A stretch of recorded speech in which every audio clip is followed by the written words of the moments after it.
The year is 1945.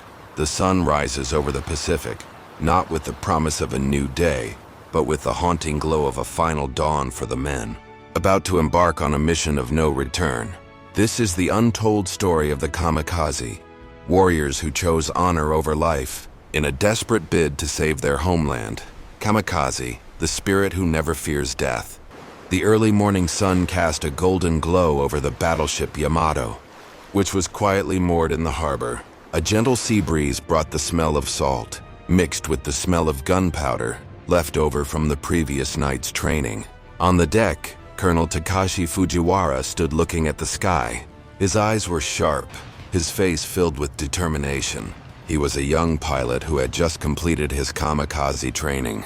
The word kamikaze became a familiar word throughout the Japanese military during World War II. It meant angel wind or sacred wind, referring to the powerful winds that had saved Japan from the Mongols in ancient times. Today, the term is used to describe pilots who risked their lives to crash their planes into enemy ships to protect their homeland. Takashi knew his fate. He was not afraid. On the contrary, he was proud to be part of this special force. Every day, he trained hard to ensure that his sacrifice would be meaningful. He always thought of his mother and sister, who were waiting for him to return home. But he also knew that if Japan lost the war, his family would suffer the same fate. One day, the command issued the order for the kamikaze forces to operate. Takashi's heart was beating fast, but he remained calm. He put on his flight suit and walked to his plane. 0.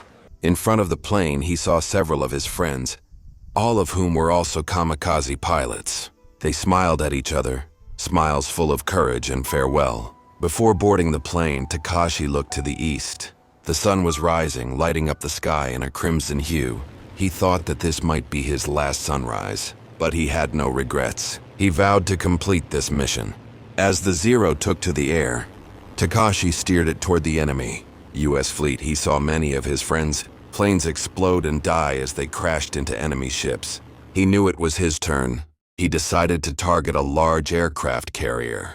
He accelerated his plane and flew low enough to avoid detection by enemy radar. The sound of gunfire rang out in his direction. His plane took some damage, but he kept going. As he neared the enemy ship, he saw several enemy soldiers standing on the aircraft carrier. This is my sacrifice for Japan, he thought. He pressed a button and his plane dropped its last bomb. Before crashing into the carrier full force, a deafening explosion rang out. Black smoke billowed into the sky. Takashi was dead, but he had accomplished his mission. His spirit had gone with the wind, a kamikaze, a spirit that would not die to protect his homeland. Although Japan lost the war, Colonel Takashi Fujiwara's sacrifice remains a symbol of courage and loyalty to this day.